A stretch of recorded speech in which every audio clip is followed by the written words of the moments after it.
morning. As Judy mentioned, my name is Josh Martin, and it's a real thrill to be back here again this year. Thank you so much for inviting me back again to speak. I recently started a not-for-profit organization called Lifestyle Citizen, and it's all about promoting socially and environmentally responsible lifestyles. And one of the pillars of the organization is this idea of being a good neighbor. And I think that's really fits well with this evening's theme of giving thanks to the people who have given so generously. So my story. I want to take it back to February of 2008. I was 27 years old, and I had just been diagnosed with chronic lymphocytic leukemia. And what's worse, I was diagnosed with a very aggressive and very fast developing type of cancer. So that sucked. To put it mildly. Just give you a sense of how out of whack my blood counts were. The normal range for white blood cells in an adult male is supposed to be somewhere between 4 and 11 on those tests you get. Mine was 584, so a bit off. Yeah, what's worse is that, as I mentioned, my doctor told me that things were getting really aggressive and I was going to need pretty aggressive chemotherapy and a bone marrow transplant if I had any hopes of surviving. Even with all that, he told me that I had about 40 to 50% chance of surviving.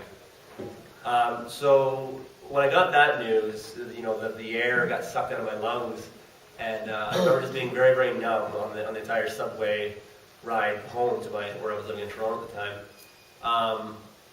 And when I got home, I went down to the basement where my home office was, and I was going to go call my mother, and it wasn't an easy phone call to make.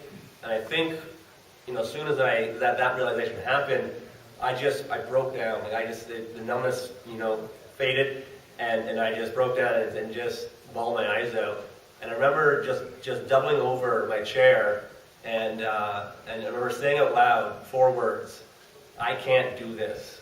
And eventually I pulled myself together and gave my head a shake. And I remember also seeing a quarter on my desk. And I thought to myself, well, if I have about a 50% chance to survive, maybe I'll flip a coin here and see what luck has in store for me. So I flipped the coin. I said, heads I live, tails I die, which was pretty silly, but at the time, you'll forgive me. And sure enough, I landed heads, and I was thrilled to have Lady Luck on my side, but quickly realized that I was going to need a lot more than luck to get through this. I eventually worked up the courage to call my mother and explain the situation, and very quickly, with my mother in charge, word spread like wildfire, and before I knew it, I had an army of supporters behind me, encouraging me every step of the way. So that was another essential piece to my recovery puzzle. I also realized I was going to need a fighting spirit, an attitude of defiance if I wanted to beat this. And I remember going to, we had a cemetery that ran behind our house, and I remember taking walks there at night, and I would be walking along, and I'd be pointing to the gravestones, and I'd be I'd be saying strongly, not yet, not yet. And I know that sounds kind of weird, and my dog certainly thought so too, and she looked at me kind of curiously. But it was important for me to have that attitude of defiance and that fighting spirit. So that was another important piece. Another important piece was, of course, my medical health team. I had an incredible team of doctors and nurses and lab technicians and pharmacists at Princess Margaret Hospital in Toronto, and obviously they were essential to my health and to my chance of survival as I went through chemotherapy, radiation, and ultimately bone marrow transplant. With that came all the lovely chemotherapy drugs that I needed to take. And that included some that had some pretty interesting side effects.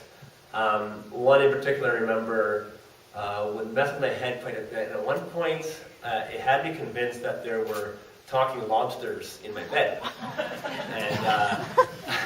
And when my roommate Rob at the time, he asked me, so what were they saying? I just explained explained to him, I don't speak lobster, I don't know. So the medication certainly had its fair share of side effects, but an essential piece as well.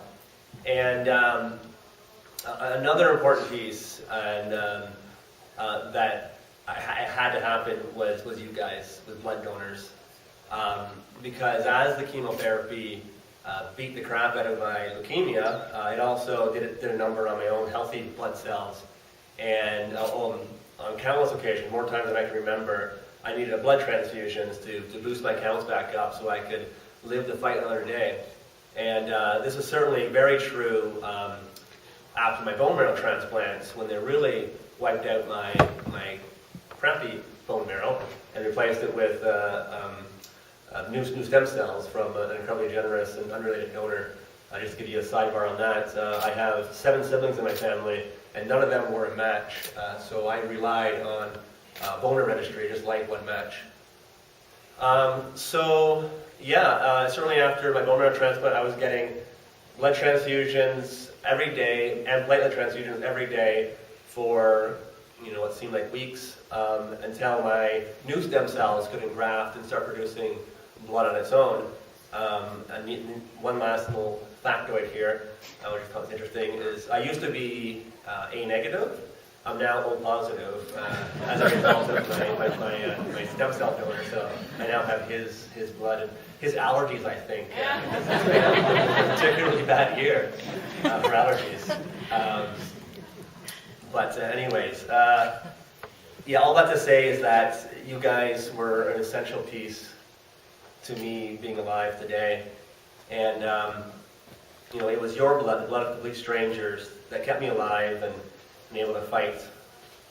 I just want to conclude here by saying that, at one point or another, we all go through times when, we can't deal with a problem on our own. That's life. But here's the good news. As long as there are people out there like you, people who believe that it is right and good to be there for each other, you won't have to. And that's what I think being a good neighbor is all about. Ladies and gentlemen, my name is Josh Martin. When I said I can't do this, I was right. I couldn't do it, but we could, and we did. I've been cancer-free for 5 years now. Thanks for making that possible.